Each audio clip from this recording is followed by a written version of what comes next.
সর্বপ্রথম বলেছিলাম যে হারাম মাস সম্পর্কে আমরা কিছু জানব। হারাম মাস বলতে মর্যাদাপূর্ণ বা সম্মানপূর্ণ কয়েকটি মাসকে বোঝায়। 4টি মাস রয়েছে যেই মাসগুলো আল্লাহ সুবহানাহু ওয়া তাআলার কাছে অনেক বেশি মর্যাদাবান। সেই 4টি মাস হচ্ছে যুলকাদা, যুলহিজ্জা এবং মুহররম। এই 3টি মাস পরপরে রয়েছে। যেমন এই প্রথম মাসটি হচ্ছে যুলকাদা, এটা ছিল হারাম মাস।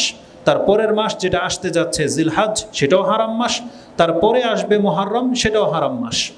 এবং চতুর্থ মাসটি রয়েছে রজব, যেটা রমজানের 1 মাস আগে আসে, শাবান মাসের পূর্বে রজব। এই 4টা মাস হচ্ছে হারাম মাস: জিলকাদা, জিলহজ, মুহররম আর রজব। এই 4টা মাসকে ইসলামের মধ্যে অনেক বেশি সম্মান দেয়া হয়েছে। এই মর্মে কোরআনের একটি আয়াত আপনি পাবেন। সেই আয়াতটি সূরা তাওবা 9 নম্বর সূরার 36 নম্বর আয়াতে রয়েছে। আল্লাহ সুবহানাহু ওয়া তাআলা সেই আয়াতে উল্লেখ করেছেন, তাতে তিনি বলেন, ইন্না ইদ্দাতাশ শুহুরি ইনদাল্লাহি 12 শাহরান ফি কিতাবিল্লাহি ইয়াওমা খালাকাল্লাহুস সামাওয়াতি ওয়াল আরদ। ইয়াওমা খালাকাস সামাওয়াতি ওয়াল আরদ। ইয়াওমা খালাকা, এখানে প্রায় বলতে গেলে আয়াতটা মিস্টেক হয়, কারণ হাদিসের মধ্যে ইয়াওমা খালাকাল্লাহ আছে, আল্লাহ শব্দটা আছে, আয়াতের মধ্যে আল্লাহ শব্দটা নাই। যেহেতু এটা হাদিসে আছে, কিন্তু আয়াতের মধ্যে আছে ফি কিতাবিল্লাহি ইয়াওমা খালাকাস সামাওয়াতি ওয়াল আরদ মিনহা আরবাআতুন হুরুম। এটা হচ্ছে সূরা তাওবার 36 নম্বর আয়াত।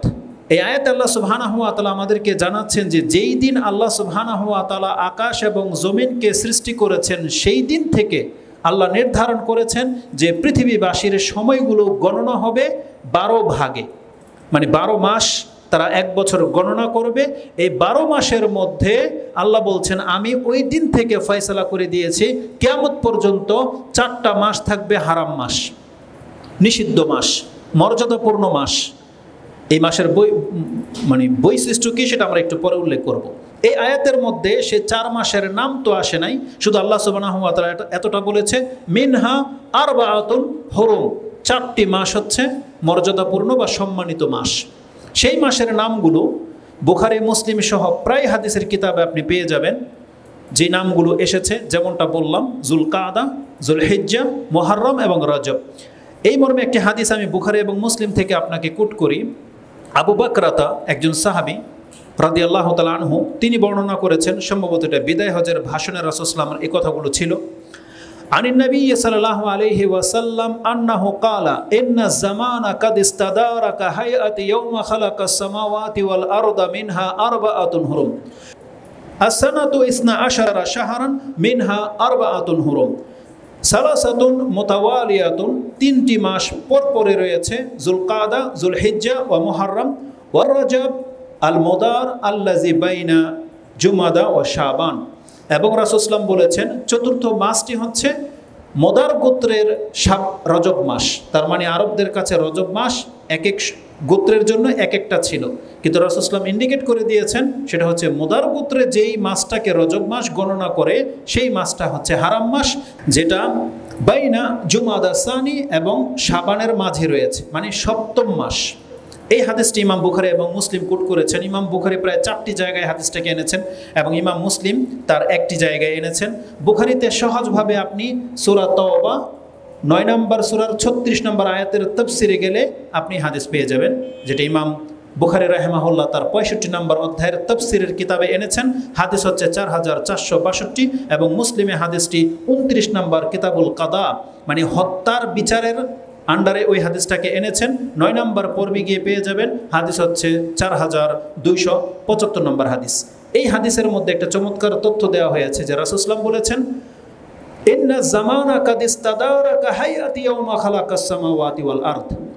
মানে আজকে যেই দিন রাসূল সাল্লাল্লাহু আলাইহি ওয়াসাল্লাম এই খুতবাটা দিয়েছিলেন হজের মাঠে, বিদায় হজের খুতবায়, তিনি বলেছিলেন, আজকের যুগটা, আজকের সময়টা ওই অবস্থায় আল্লাহ আমার মাধ্যমে ফিরিয়ে দিয়েছে যেমনটা ছিল পৃথিবীর প্রথম দিন। তার মানে পৃথিবীর প্রথম দিন এইভাবেই ছিল, মুহররম, সফর, রবিউল আউয়াল, রবিউল সানি, জুমাদাল আউয়াল, জুমাদাল সানি, এইভাবে যে বর্তমানে আমরা 12টা মাস গণনা করি, এটাই ছিল আল্লাহর ফয়সালা, আল্লাহর কিতাবের মধ্যে। কিন্তু কালের পরিবর্তনে মানুষ সেটাকে পরিবর্তন করে দিয়েছে। বিশেষ করে এই চরিত্রটা ছিল মক্কার মুশরিকদের, কারণ 4টা মাস হারাম, এই জন্য করা হয়েছে, মূল হচ্ছে হজের মাস, তার আগের মাসটিও হারাম, তার পরের মাসটিও হারাম। কেন? যাতে করে যারা হজ করতে আসবে তারা যেন নিরাপত্তার সাথে হজে আসতে পারে এবং ফিরে যেতে পারে। এই জন্য 1 মাস আগে থেকে আল্লাহ একটা মাসকে হারাম করে দিয়েছে, এটা হচ্ছে যুলকাদা। মানে এই মাসে যদি আপনি ঘর থেকে বের হন তাহলে 1 মাসের মধ্যে যারা মক্কায় পৌঁছে যাওয়ার পৌঁছে যেত, এবং হজ করার পরে পরবর্তী মাসটাকে আল্লাহ হারাম ঘোষণা করে দিয়েছেন, যাতে করে মানুষ সম্মানের সাথে জানমাল নিয়ে তাদের বাসায় পৌঁছতে পারত। কিন্তু মক্কার মুশরিকরা কি করেছে? চালাকি করেছে। তারা মুহররম মাসটাকে 1 মাস পিছিয়ে দিত, যে এটা মুহররম নয়, এটা মুহররম মাস। তার মানে যুলকাদা এটা হারাম মাস, যুলহজ এটাও তারা হারাম মাস মনে করত, এটাও হারাম মাস। কিন্তু তারা এই মাসটাকে বলতো যে আচ্ছা আজকে আমরা এটাকে হালাল করে নেই, 1 মাস বাকি থাকবে, আমরা পরবর্তী মাসকে হারাম করে নেব। যেমন রমজান মাস কোনো বছর যদি গরমের সময় পড়ে যায়, আর আমরা যদি বলি এই মাসে তো অনেক বেশি গরম, তার মানে এই রমজান মাসটাকে আমরা রমজান মাস পালন করব না, 2 মাস পরে যখন গরমটা ঠান্ডা হয়ে যাবে তখন ওই মাসটাকে আমরা রমজান মাস হিসেবে পালন করে নেব। কি মনে করেন? তাহলে এই কাজটা করেছিল মক্কার মুশরিকরা। যেহেতু ওরা জানতেছে যে হজে যারা আসে তারা তো ফিরে চলে যাবে, আর আমরা তো এগুলো আত্মসাৎ করতে পারবো না, এই জন্য ওরা মুহররম মাসটাকে সফর মাস গণনা করত, আর মুহররমটাকে তার পরের মাসে গণনা করত। কিন্তু ওদের মধ্যে একটা ভালো চরিত্র কি জানেন? ওরা জানে যে আল্লাহ সুবহানাহু ওয়া তাআলার কাছে 4টা মাস হারাম, ওরা গণনাতে 4টাই পুরা করবে, কম করবে না, 4টা মাস পুরা করবে। যেমন 5 ওয়াক্ত সালাত আমরা জানি 5 ওয়াক্ত সালাতই ফরজ, কিন্তু ফজরটা আমি একটু 8টা বাজে পড়ি। কিন্তু অনেকে আছে যে নামাজই পড়ে না, তার চেয়ে ও একটু বেটার। কি বেটার? মানে ফরজ নামাজটা সূর্য ওঠার আগে পড়তে হতো 4টা বাজে, কিন্তু এতটা ভদ্র যে প্রতিদিন সেই নামাজটাও 7টা বাজে পড়ে। তার মানে 5 ওয়াক্তই পড়ে, একটা ওয়াক্তকে একটু দূরে করে দেয়। এরা হলো ওই মক্কার মুশরিকদের মতো, যারা নিজের সুবিধাটাকে, নিজের ফ্যাসিলিটিটাকে শুধু গ্রহণ করেছে। তারা ধর্ম যেভাবে বলে সেভাবে পরিচালিত হয় না, বরং সে নিজেই ধর্মের প্রবর্তক বা নিজেই সে ধর্মের পরিচালক হয়ে বসে আছে। অথচ আল্লাহ সুবহানাহু ওয়া তাআলা বলেছেন, বান্দা এটা তোমার এখতিয়ারে নয়, তুমি রাতে ঘুমাতে পারো বা না পারো, তোমার ডিউটি থাক বা না থাক, আমি আল্লাহ ফরজ করে দিয়েছি তোমাকে সূর্য ওঠার আগেই ফজর পড়তে হবে, এটাই চূড়ান্ত। যারা পড়বে তারা নামাজি, যারা সূর্য ওঠার পরে পড়বে ইচ্ছা করে বা ঘুমিয়ে থেকে যায়, কোনো তৎপরতা নাই জাগার, তারা হচ্ছে ওই মক্কার মুশরিকদের চরিত্রের, যে নিজের সুবিধা মতো সে টাইম মেনটেন করে। এই কাজটা করেছিল মক্কার মুশরিকরা। আল্লাহ সুবহানাহু ওয়া তাআলা তাদের নিন্দা করেছে এই আয়াতের মধ্যে, যে এই কাজটা করে তাদের কুফরি শুধু বৃদ্ধি পেয়েছে। কি কুফরি বৃদ্ধি পেয়েছে? এক তো তারা আল্লাহর হারাম মাসে হারাম মনে করেনি, আবার নিজেরাই আরেকটা মাসকে হারাম গণ্য করে নিত, লুটতারাজ করে নিয়ে তার পরের মাসটাকে তারা হারাম ঘোষণা করত। রাসূলুল্লাহ সাল্লাল্লাহু আলাইহি ওয়াসাল্লাম বিদায় হজের ভাষণে এই এলানটা করেছিল, ইন্না জামানা কাদ ইস্তাদারাকা হায়াতি ইয়াউমা খালাকাস সামাওয়াতি ওয়াল আরদ। আজকে ইসলাম যেমন আমার মাধ্যমে প্রতিষ্ঠিত হয়েছে, আল্লাহ সুবহানাহু ওয়া তাআলা 12 মাসটাকে আমার দ্বারা জায়গায় এনে বসিয়ে দিয়েছে। তার মানে এখন আর কিয়ামত পর্যন্ত পরিবর্তন হবে না, জিলহজের পরেই মুহররম গণনা হবে, যেটা আজকে আমরা গণনা করতেছি। তালাকুল্লি হাল, হারাম মাস সম্পর্কে এটা ছিল তথ্য, যে আল্লাহ সুবহানাহু ওয়া তাআলা 4টা মাসকে হারাম করেছে। তার একটা হচ্ছে জিল কাদা, একটা হচ্ছে জিল হজ। যেহেতু আমাদের টপিক্সের সাথে সম্পর্কযুক্ত হচ্ছে, এটা কি মাস? জিল কাদা। এটা কি? জিল কাদা। কেউ কে বলতে পারেন কোন একজন আজকে কত তারিখ? কেউ একজন বলেন। 27। এটাই হচ্ছে আমাদের গণনা হিসেবে। আজকে হচ্ছে জিল কাদা মাসের 27 তারিখ। তার মানে আমরা একেবারে হারাম মাসের শেষ দিকে পৌঁছে গেছি। হয়তো এটা অনেকে আমরা জানি না যে আমরা হারাম মাসের মধ্য দিয়ে অতিবাহিত করতেছি, কিন্তু দেখা যাবে যে যেই অন্যায় অপরাধগুলো আমরা এই মাসের আগেও করেছি, ঈদের মাসে, শাওয়াল মাসে, এই পাপগুলো এই মাসও আমরা করেছি, কিন্তু খবরও রাখিনি যেটা হারাম মাস। যেই মাসের বৈশিষ্ট্য কি? এটা এমন একটা বৈশিষ্ট্যপূর্ণ মাস, জিহাদ কত উত্তম ইবাদত, কত মহৎ ইবাদত, আল্লাহর কাছে অনেক পছন্দনীয় ইবাদত হচ্ছে জিহাদ। কিন্তু আল্লাহ সুবহানাহু ওয়া তাআলা বলছেন, বান্দা 4 মাসে কোনো মুসলিম অস্ত্র ধরতে পারবে না। মানে আল্লাহর রাস্তায় সে জিহাদ করবে, এটা পর্যন্ত তার জন্য নিষেধ। কোনো মুসলিম নিজে থেকে অস্ত্র ধারণ করতে পারবে না, রক্ত বহাতে পারবে না। যখনই জিলকাদ মাস চলে আসবে, চাঁদ উঠে যাবে, অস্ত্রকে নামিয়ে ফেলতে হবে। এটা ছিল নিয়ম, কিয়ামত পর্যন্ত এই নিয়ম থাকবে। কিন্তু যদি অতর্কিতভাবে কোনো কাফের উস্কায়, কোনো কাফের আমাদের উপরে অ্যাটাক করে বসে, বা তারা যদি আমাদের সাথে জিহাদ যুদ্ধ করতে চায়, তখন আমরা অস্ত্র নামাবো না, তখন আমাদের জন্য জায়েজ আছে, কিন্তু আমরা প্রথমে অ্যাটাক করব না। এটা হচ্ছে এই হারাম মাসের বৈশিষ্ট্য। এখানে একটা জিনিস আমি দেখাতে চাচ্ছি যে সাধারণ অবস্থাতে জিহাদ কত মহত্বপূর্ণ ইবাদত, সেখানে আল্লাহ এই মাসের সম্মানার্থে আল্লাহ বলেছেন যে এই মাসে জিহাদ শুরু করা যাবে না, রক্তপাত ঘটানো যাবে না, কারণ এগুলো হচ্ছে আমার কাছে মর্যাদাপূর্ণ মাস আল্লাহর কাছে।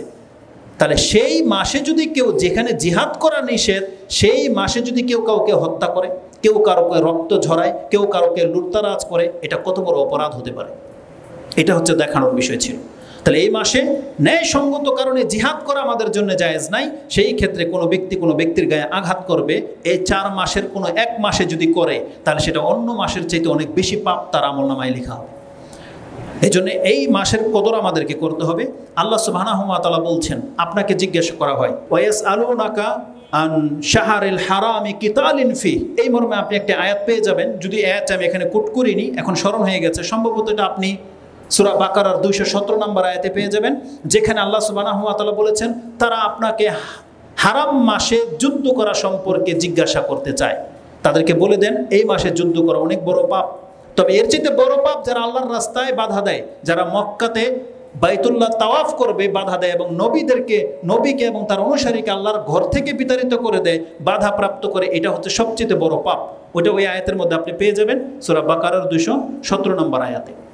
তো এই জন্য আমি ওর দিকে যেতে চাচ্ছি না, যেহেতু সময় খুব কম।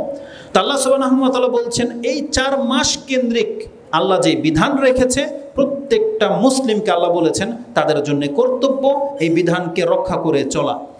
সূরা তাওবার ওই 36 নম্বর আয়াতে কি বলেছেন আল্লাহ?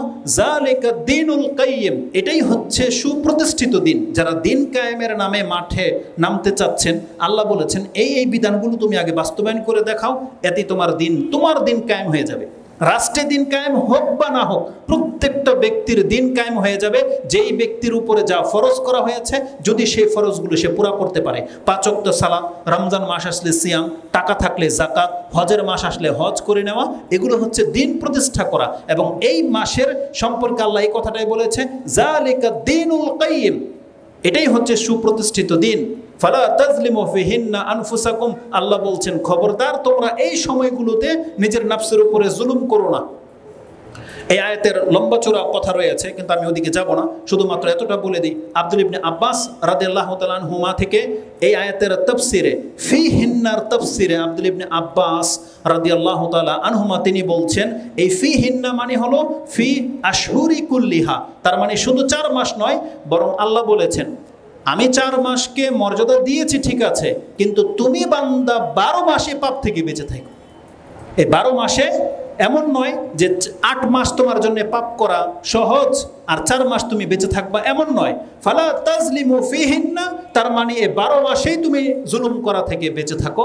এটা হচ্ছে আব্দুল ইবনে আব্বাস রাদিয়াল্লাহু তাআলা আনহুমার তাফসীর। এটা আপন জায়গায় রেখে খাস যে অর্থ করা হয়েছে, কাতাদা রাহিমাহুল্লাহ তিনি বলতেছেন এটা আপন জায়গায় ঠিক আছে, কিন্তু যেখানে আল্লাহ নিজে এই 4 মাসটাকে অতিরিক্ত সম্মান দিয়েছে, অতএব এই 4 মাসে আরো বেশি কঠোরতা অবলম্বন করতে হবে, যাতে কোনো অবস্থায় আমাদের কারো দ্বারা পাপ বা জুলুম না হয়ে যায়। কাতাদা রাদিয়াল্লাহু রাহিমাহুল্লাহ তিনি বলছেন ইন্না যুলমা ফি আশহুরিল হুরুমি আযামু খাতিআতান ওয়া উযরুন, নিশ্চয়ই এই 4 মাসে যদি কোনো ব্যক্তি জুলুম করে, পাপ করে, তাহলে এই পাপের মাত্রা অন্য মাসের চাইতে মারাত্মক হবে। মিনা জুলমি ফিমা সিওয়া, যদি অন্য কোনো মাসে যে পাপটা মানুষ করে যতটা পাপ হবে, এই 4 মাসের কোনো একটা পাপ করলে তার চাইতে অনেক বেশি জুলুম হবে এবং অনেক বেশি পাপ হবে। কেন? তিনি বলছেন ওয়াইন কানা আযুলমু আলা কুল্লি হালিন আযীমুন, যদিও পাপ সর্বাবস্থায় পাপ, জুলুম সর্বাবস্থায় জুলুম, কিন্তু ওয়ালাকিন্নাল্লাহা ইউআযযিমু মিনাল আমরি মা ইয়াশা, কিন্তু আল্লাহ তার বিধানের মধ্যে যেটাকে চায় মর্যাদা দিয়ে থাকে। এটা হচ্ছে কাতাদা রাহিমাহুল্লাহর কথা। অতএব আল্লাহ যেই মাসগুলোকে সম্মান দিয়েছে, বান্দা তোমরা সেই মাসগুলোকে সম্মান দেখাও, এটা তোমাদের উপরে বেশি হক। এটা আল্লাহর হক যে আল্লাহ যেই মাসকে সম্মান দেখিয়েছে, আল্লাহ যেই স্থানের যেই ব্যক্তির মানমর্যাদা দিয়েছে, আমাদের উচিত সেই স্থানের সেই ব্যক্তির সেই সময়ের কদর করা, তার মান রক্ষা করে চলা। এইভাবে বহু কিছু আছে। যেমন দেখেন, যেই পাপটা আপনার আমার সাথে হবে অন্যায় করলে, সাহাবীদের সাথে অন্যায় করলে একই পাপ হবে না, আরো মারাত্মক হবে। আর সেই অন্যায় যদি কেউ রাসূলের সাথে করে, ওর নাজাতি নেই। আপনাকে আমাকে গালি দিলে যতটা পাপ হবে, এটা একটা সাধারণ মানুষকে গালি দিলে ওই পাপ হবে, কিন্তু সাহাবীদেরকে গালি দিলে তার চাইতে বেশি মারাত্মক হবে। আর রাসূল সাল্লামকে যদি কেউ গালি দেয়, ওর ঈমানই থাকবে না। ব্যাপারটা খুব সেন্সিটিভ। আপনার আমার ঘর যদি কেউ ভেঙে দেয়, যে পাপ হবে, এই মসজিদকে ভেঙে দিলে সেই পাপ হবে। আর যদি কেউ বাইতুল্লাহকে আঘাত করে, সেই পাপ হবে, অনেক বেশি পাপ হবে। যেই কোনো মাস এইভাবে আল্লাহ সুবহানাহু ওয়া তাআলা একাধিক বিষয়কে দেখিয়েছেন, সময়কে সময়ের উপরে, আমলকে আমলের উপরে, ব্যক্তিকে ব্যক্তির উপরে, স্থানকে স্থানের উপরে আল্লাহ বিশেষ মর্যাদা দিয়ে রেখেছে। এই জন্য সবগুলোকে এক মাপের আপনি ভাববেন না, এক মাপের নয়। যার যতটা মর্যাদা আছে তার সাথে ততটা ভালো আচরণ করতে হবে। যদি কোনো ব্যক্তি এই সমস্ত কোনো একটা মর্যাদাকে নষ্ট করে, তাহলে কিয়ামতের মাঠে ওর নিস্তার নাই, কোনোদিন নাজাত পাবে না। এই জন্য মসজিদগুলোকে, যেহেতু আমাদের এই তৎকালীন সময়ের মধ্যে যে ফিতনাটা আমরা বেশি দেখতে পাই, যে মতবাদের মানে ভিন্নতার কারণে মুসলিম ঘরের সন্তান সে মসজিদ ভেঙে দেয়, মসজিদ জ্বালিয়ে দেয়। সুবহানাল্লাহ। আরে এটা ভাবে না যে এই মসজিদগুলো তো হচ্ছে আল্লাহর ঘর, এটা আপনার আমার মতবাদের উপরে ভিত্তি করে হয়তো আমরা বানিয়েছি। আমরা বলতেছি আমাদের মসজিদ, কিন্তু এখানে কার ইবাদত চলে? আল্লাহর ইবাদত চলে। যখনই একটা মসজিদ বানানো হয়, এটার টাইটেলটা কি হয়ে যায়? বাইতুল্লাহ বলা হয় না? আর যদি এটা বাইতুল্লাহ আপনি না ভাবেন, তাহলে তো ওই হাদিস এখানে ফিটই হবে না। মান বানা মসজিদান লিল্লাহি বানাল্লাহু লাহু বাইতান ফিল জান্নাহ। যদি আল্লাহর জন্য আপনি ঘর না বানান, তাহলে এই ঘরগুলো, মসজিদগুলোকে বলা হয়েছে বাইতুল্লাহ মিন বুয়ুতিল্লাহ। হাদিসের ভাষা কি আছে? মান খারাজা মিনাল বাইতি ইলা বাইতিম মিন বুয়ুতিল্লাহ। যেই ব্যক্তি ঘর থেকে বের হবে, আল্লাহর ঘরগুলোর মধ্য থেকে কোনো এক ঘরে যদি যায়, তাহলে তার প্রত্যেক কদমে একটা করে নেকি লেখা হবে এবং একটা করে পাপ তার মিটে যাবে। আর কেউ যদি ঘর থেকে বের হয় শুধু এই উদ্দেশ্যে, গোসল করেছে, অজু করেছে এবং মসজিদে শুধু এই উদ্দেশ্যে এসেছে যে আল্লাহর ঘরে গিয়ে আমি ফরজ সালাতের কোনো একটা ওয়াক্তে সে উপস্থিত হয়েছে, রাসূল সাল্লাল্লাহু আলাইহি ওয়াসাল্লাম বলছেন তার প্রত্যেক এক কদমে 1 বছরের কিয়াম, 1 বছরের সিয়ামের নেকি লিখে দেওয়া হয়। প্রত্যেক কদমে। কতটা মারাত্মক! এই জন্য ঘরগুলো হচ্ছে আল্লাহর ঘর। অতএব আপনি ভাববেন না যেটা আপনার জন্য হালাল, এটা সাধারণ কোনো জমিন নয়। আরে যদি এটা টিনের সুনের বেড়াও যদি হতো, বেড়া নাও বা থাকতো, তাহলে এটা হচ্ছে আল্লাহর ঘরের এরিয়া, চৌহতি পড়ে গেছে। এখানে পাপ করা মানে আপনার নিজের জন্য হালাক ডেকে আনা, এছাড়া আর কিছু নয়। তা আল্লাহ সুবহানাহু ওয়া তাআলা তিনি তার বিচারের মধ্যে, তিনি তার বিধানে একটাকে আরেকটার উপরে প্রাধান্য দিয়ে থাকেন। এটা আল্লাহর ইচ্ছা। আল্লাহ যাকে চায় তাকে প্রাধান্য দিয়ে থাকে। এই মর্মে কোরআনের 3 থেকে 4টি আয়াত আছে। একটি আয়াত সূরা বাকারার 253 নম্বর আয়াত পেয়ে যাবেন, যেটা দিয়ে 2 নম্বর পারা শুরু হয়েছে। আরেকটি আয়াত আপনি সূরা আলে ইমরানের 73 কি 74 নম্বর আয়াতে পেয়ে যাবেন, যে আল্লাহ সুবহানাহু ওয়া তাআলা তিনি বলছেন, ইখতাসসু বিরাহমাতিহি মাইয়াশা ওয়াল্লাহু যুল ফাদলিল আযীম। আল্লাহ তার ইখতিয়ারে যাকে চায় তাকে মর্যাদা দিয়ে থাকে। তা আল্লাহ সুবহানাহু ওয়া তাআলা এই 12 মাসের মধ্যে 4 মাসকে আল্লাহ সুবহানাহু ওয়া তাআলা মর্যাদা দিয়েছেন। আমাদেরকে এই মর্যাদা রক্ষা করে চলতে হবে। কিন্তু আফসোস, পরিতাপের বিষয় হচ্ছে, যেমনটা বলেছিলাম, মক্কার মুশরিকরাও এই 4টা মাসকে হারাম মনে করতো, তারা পাপ থেকে বেঁচে থাকতো, লুটতারাজ করতো না। এমনও বর্ণনা রয়েছে যে মক্কার মুশরিকরা যুগ যুগ ধরে লড়াই করে আসছে, কিন্তু যেমনি হারাম মাস চলে আসছে, আর এমন ব্যক্তিকে সামনে দেখতে পেয়েছে যেই ব্যক্তি তার গোত্রের শত্রু, যেই ব্যক্তি তার বাবার হত্যাকারী, তার দাদার হত্যাকারী, এমন ব্যক্তিকেও যদি এই হারাম মাসে পেয়ে যেত, ওর দিকে তাকাতো না, মুখ ঘুরিয়ে চলে যেত। সুবহানাল্লাহ। যাতে ওকে আঘাত না করে, অস্ত্র ফেলে দিত এই হারাম মাস আসলে, এমনটা বর্ণনায় আসছে। যাদেরকে আমরা মুশরিক বলি, কাফের বলি, তাদের কাছে মাসের এতটা মর্যাদা ছিল। কিন্তু আজকে আমরা হতভাগ্য মুসলিম, যারা আমরা মুসলমান হওয়া সত্ত্বে এটা জানি না যে হারাম মাসগুলোকে কিভাবে কদর করতে হয়, এটা আমরা জানি না। অধিকাংশ যুবককে, অধিকাংশ মুসলিমকে আপনি জিজ্ঞেস করেন যে হারাম মাসের তাৎপর্য কি, বলতে পারবে না। এই মাসগুলোকে যে আমাকে সম্মান করে চলতে হবে, এগুলো আমরা ভুলে গেছি। আমরা ওই পাপগুলো করতেছি যেই পাপগুলো ইহুদি নাসারারা করে, অমুসলিমরা যে পাপে লিপ্ত, ওই একই পাপ আমাদের মধ্যেও আছে, অথচ আমরা হারাম মাসের উপর দিয়ে যাচ্ছি। এটা মোটেই উচিত নয়। আল্লাহ সুবহানাহু ওয়া তাআলা বলছেন এগুলোকে কদর করতে হবে। আল্লাহ বলছেন, যালিকা ওয়া মাই ইউআযযিম শাইরাল্লাহি ফাইন্নাহা মিন তাকওয়াল কুলুব।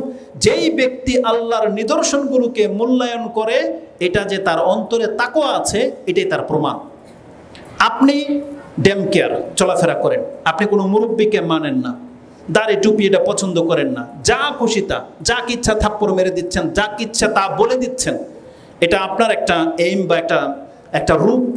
আল্লাহ সুবহানাহু ওয়া তাআলা বলছেন এই ব্যক্তি আর আরেকটা যুবক যার শক্তি সামর্থ্য আছে কিন্তু মুরব্বী দেখলে মাথাটা নত করে ফেলে, দাড়িওয়ালাকে দেখলে টুপিওয়ালাকে দেখলে সম্মান করে, বয়োজ্যেষ্ঠকে দেখলে আদবের সাথে কথা বলে, মসজিদ দেখলে সুরগুন করে না, আল্লাহ সুবহানাহু ওয়া তাআলা এবং রাসূলুল্লাহ সাল্লাল্লাহু আলাইহি ওয়াসাল্লামের নাম আসলে আদবের সাথে গ্রহণ করে, কোরআনের কোনো কপি আয়াত দেখতে পেলে সম্মান করে, রমজান মাস আসলে প্রকাশ্যে পাপ করে না। কেন? তার মধ্যে একটা ভয় আছে। এগুলো সব হচ্ছে আল্লাহর নিদর্শন। আল্লাহ বলেছেন এই বিষয়গুলোকে কদর কারা করে? মুত্তাকিরা করে। যার অন্তরের মধ্যে তাকওয়া আছে সে যে সত্যিকার ভালো মানুষ। আল্লাহ বলছেন যালিকা ওয়ামাই ওয়াআযিম শাইরাল্লাহ ফাইন্নাহা মিন তাকওয়াল কুলুব। তার মানে যাদের মধ্যে ভালো ভালো চরিত্রগুলো আছে, যারা ইসলামের নিদর্শনগুলোকে মূল্যায়ন করে। আরে এমনও যুবকরা দেখেছি যারা টুপি পায়ে লাগলে সালাম করে না, সম্মান করে, যদিও এটা শরীয়ত নয়, এটার পা লাগলে কিছুই হবে না, আপনি চাইলে পা দিয়ে উঠাইতেও পারেন, এটার কোনো এটা ভিত্তি নাই, কিন্তু সম্মান তাদের মধ্যে এমন একটা সম্মান রয়েছে, নিঃসন্দেহে তাদের অন্তরটা নরম, তারা আল্লাহ সুবহানাহু ওয়া তাআলাকে ভালোবাসে। যেমন কুরবানির গরু আসতেছে, এই আয়াতটা আমরা কয়েকবার রিপিট করব। এই আয়াতটা রয়েছে সূরা হজ 22 নম্বর সূরার 32 নম্বর আয়াতে। আল্লাহ বলছেন আল্লাহর যতগুলো নিদর্শন আছে, যারা সেই নিদর্শনগুলোকে মূল্যায়ন করে নিঃসন্দেহে তার অন্তরের মধ্যে আল্লাহর ভয়, আল্লাহ প্রীতি আছে, এটা তার প্রমাণ। অতএব নিজের নমনীয়তা প্রকাশ করার চেষ্টা করেন, নিজের কোনো উগ্রতা আপনি আপনার আচরণ দিয়ে প্রকাশ করবেন না, বিশেষ করে ইসলামের খেলাফ। ইসলামের খেলাফ যেন আপনার ভূমিকা না আসে, মুসলিমদের খেলাফ যেন আপনার কোনো পদক্ষেপ না হয়, আল্লাহর আইন, কোরআন, ইসলামের যে বিধানগুলো আছে এর বিপরীত যেন আপনার কোনো মতবাদ আপনি পেশ না করেন, এটা থেকে বাঁচার চেষ্টা করেন। আল্লাহ আমাদেরকে তৌফিক দান করুন, আমিন। তো এবার আসুন যে হারাম মাস সম্পর্কে এইভাবে আরও অনেকগুলো কথা ছিল, সময় একবারে খুব দ্রুত চলে যাচ্ছে। এর পরের ধাপ, যেমনি এই 3 দিন চলে যাবে আমাদের কাছে আসবে এক মহত্বপূর্ণ সময়, সেটা হচ্ছে হজের মাস। হজের মাস আসার আগেই আমাদেরকে বলেছিলাম যে আরেকটা কাজ করতে হবে। সেটা কি? সেটা হচ্ছে যেমনি চাঁদ উঠে যাবে তার আগে আমাদের একটা সুন্নাহ কাজ আছে, বিশেষ করে ওই সমস্ত ব্যক্তিদের জন্য যারা কুরবানি করতে ইচ্ছুক, যারা কুরবানি করবেন, নিয়ত করে নিয়েছেন, টাকা জমিয়ে ফেলেছেন, বা পশু রেডি হয়ে গেছে অথবা রেডি করবেন, এক কথায় যারা কুরবানি করবেন তাদের জন্য একটা সুন্নাহ হচ্ছে চাঁদ ওঠার আগেই আপনার শরীর থেকে যদি কোনো অপ্রয়োজনীয় চুল লোম কাটতে হয়, পরিষ্কার করতে হয়, করে নেন।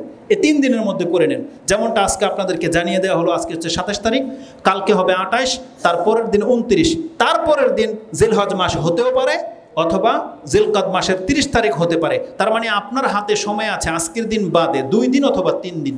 এর মধ্যে আপনার যদি কোনো লোম চুল পরিষ্কার করার থাকে, নখ কাটার থাকে, মোচ কাটার থাকে, কেটে নেন। এটা কাদের জন্যে? যারা কুরবানি করবে। সেই সম্পর্কে একটা হাদিস আমি আপনাকে বলি। উম্মে সালামা রাদিয়াল্লাহু তাআলা আনহা থেকে হাদিসটি মুসলিমে রয়েছে এবং অন্যান্য কিতাবেও রয়েছে। যেহেতু মুসলিমে আছে আমি অন্য কিতাবের নাম্বার কোট করার প্রয়োজন বোধ করি না। উম্মে সালামা আন্না নবী সাল্লাল্লাহু আলাইহি ওয়াসাল্লাম কালা ইজা দাখালাতিল আশরু, যেমনি 10 তারিখ চলে আসবে, 10 দিন সময় চলে আসবে।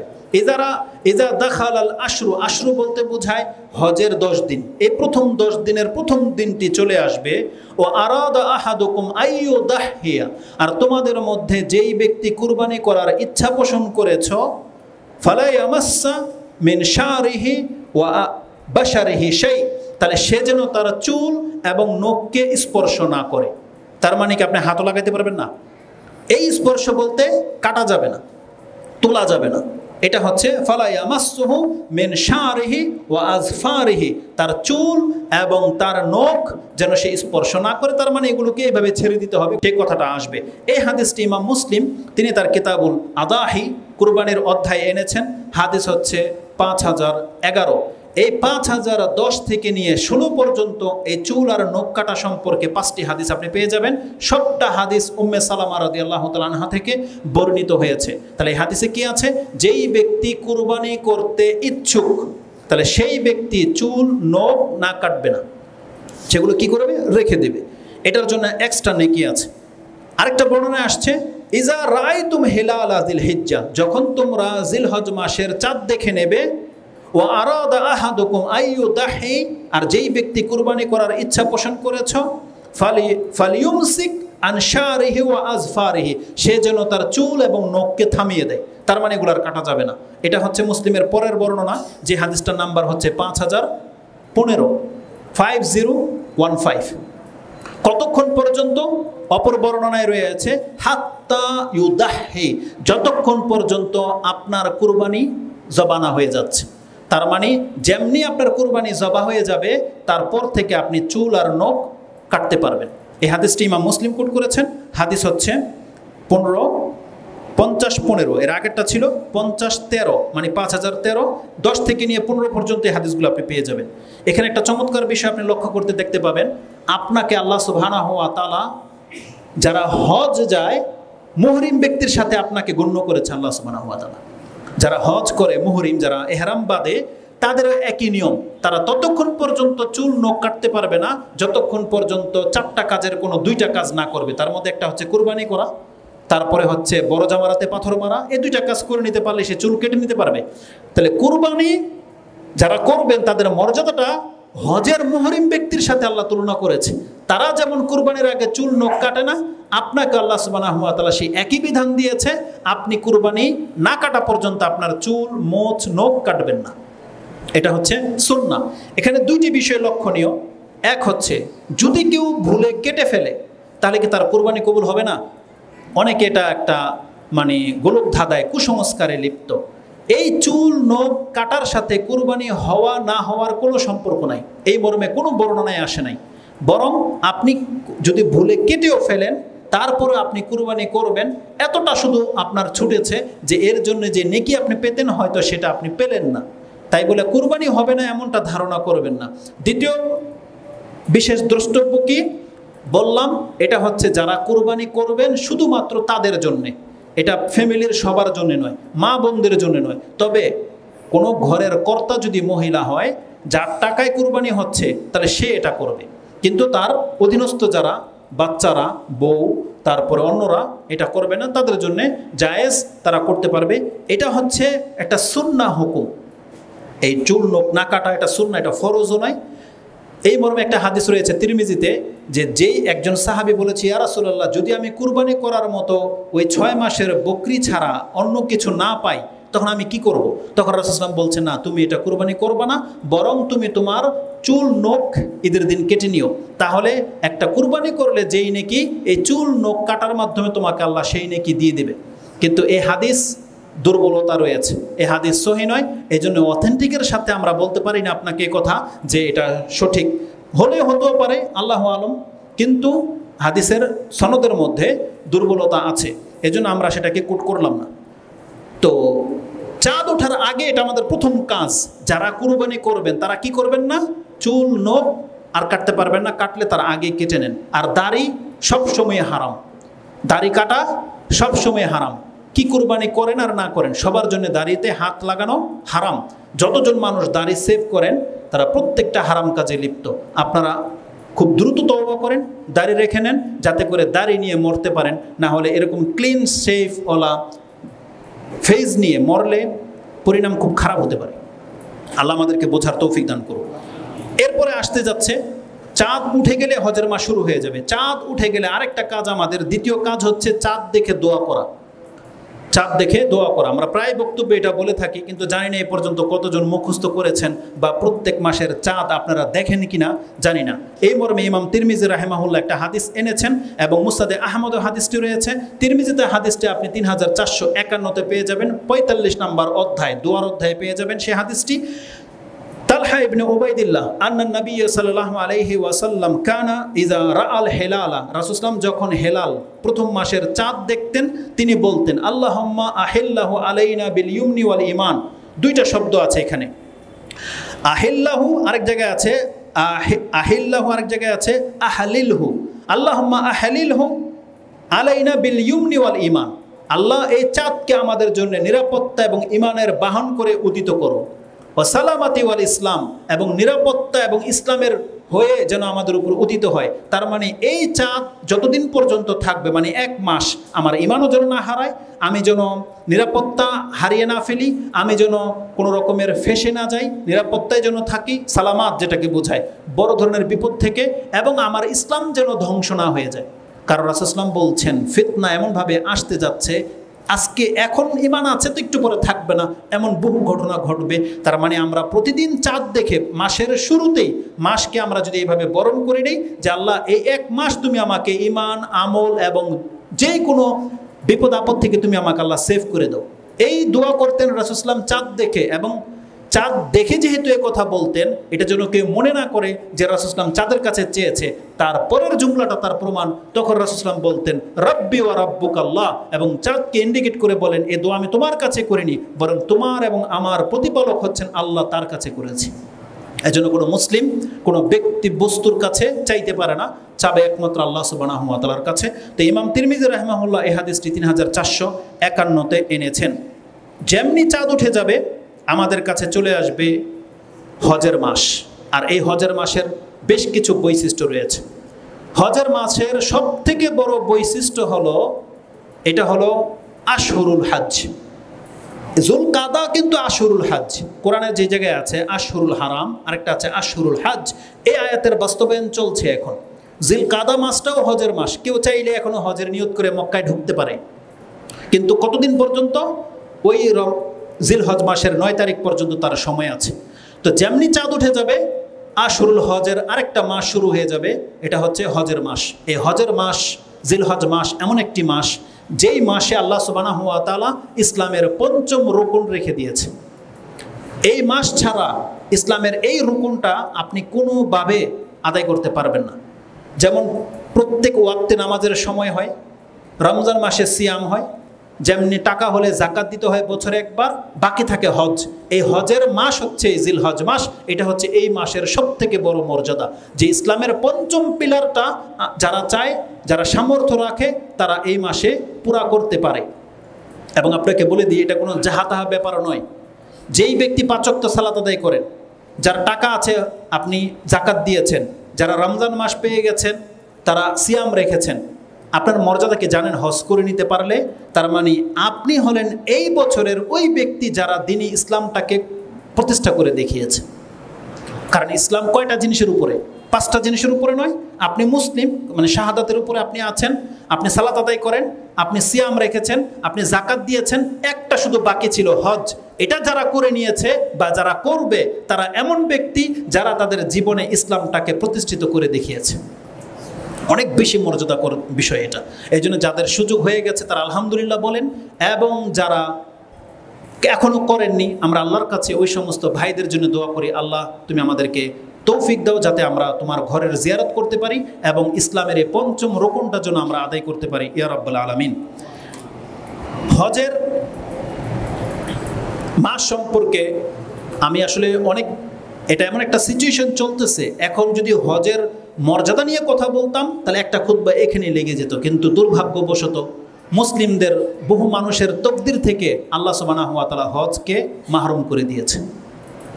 যারা টাকা নিয়ে বসে থাকবেন এখন, কিন্তু চাইলেও আপনি হজ করতে পারবেন না। বর্তমান প্রেক্ষাপটে শিক্ষণীয় বহু কিছু আছে। আজকের সকালে একটা হাদিস আমার মনে পড়েছে, আমি যেন হজের কথাগুলো কেটে দিয়ে ওই হাদিসটা শুধু এখানে কোট করেছি। কেন? কারণ আমি যদি এখন হজের বৈশিষ্ট্য মর্যাদা নিয়ে কথা বলি এটার কোনো ফল হবে না। কেননা হবে না? কারণ আমাদের হজে যাওয়ার আর পারমিশন নাই, যেতে পারবেন না আপনি, হজে বন্ধ হয়ে আছে। গত বছর যেতে পারেননি, আপনি টাকা নিয়ে বসে আছেন, এই বছরও অনেকে পারবেন না। গুটি কয়েকটা ব্যক্তি শুধু হজে গিয়েছিলেন বা এবার যেতে পারবেন, আর বাকি প্রত্যেকটা মানুষের তাকদীর আল্লাহ গিরা লেগে দিয়েছে। বন্ধ হয়ে গেছে আপনার এই আমল, আপনি করতে পারবেন না। আগামী বছরগুলোতে আপনি বেঁচে থাকেন কিনা এটার একমাত্র আল্লাহ বেটার জানেন।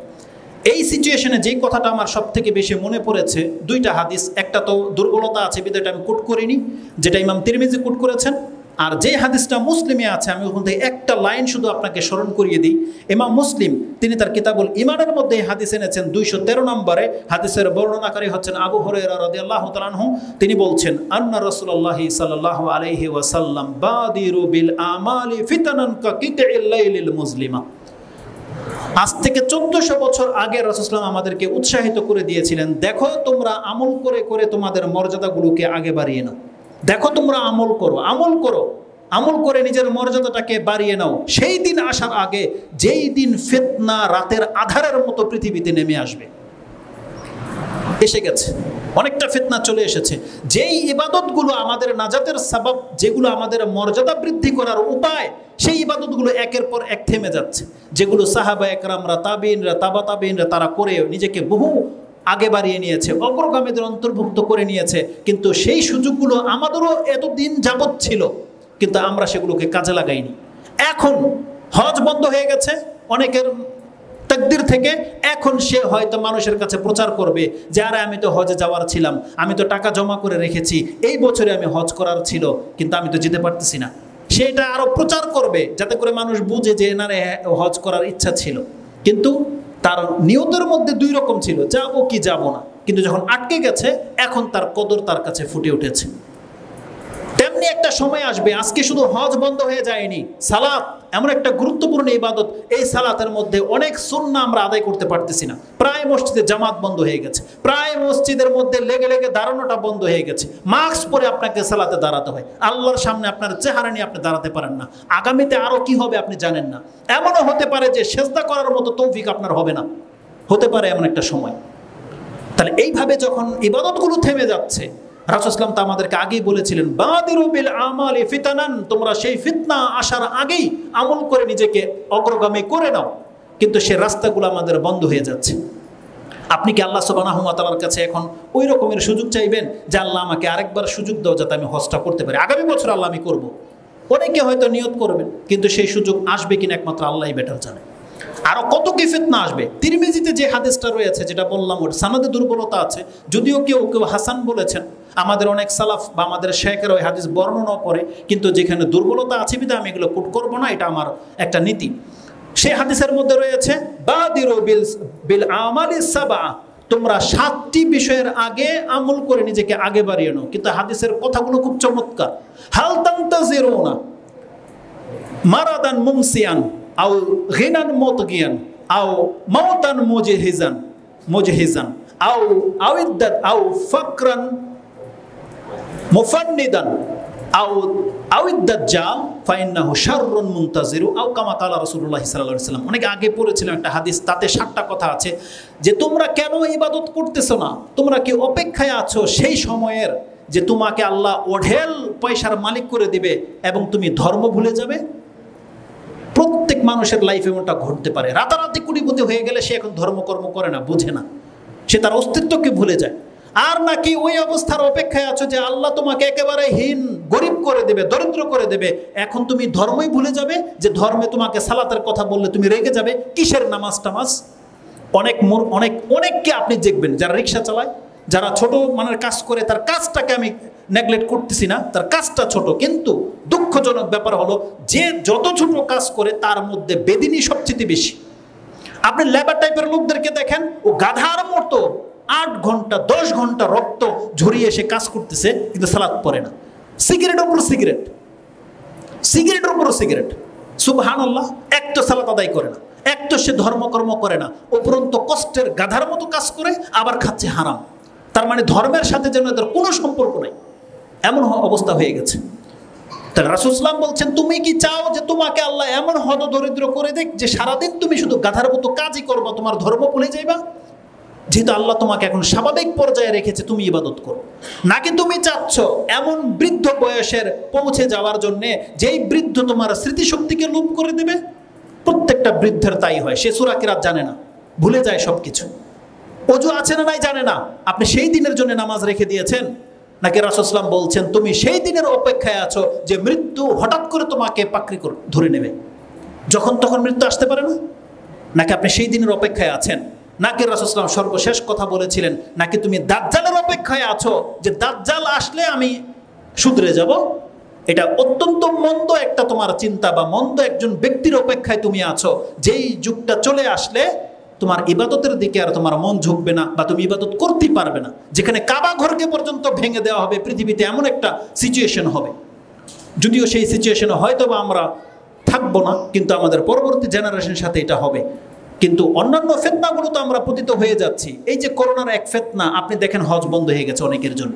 অনেকে এবার কুরবানি করতে পারবে না, পশু কোত্থেকে কিনবে, সে এটা পাবে না, হয়তো বসতে দেওয়া হবে না। যদি এই সময়গুলোতে এখন করোনার প্রকোপ যদি বেড়ে যায়, হাটগুলো বন্ধ হয়ে যাবে। এমনও ডিক্লেয়ার হতে পারে কুরবানি আমাদেরকে করতে দেবে না, হইতে পারে এমন কিছু।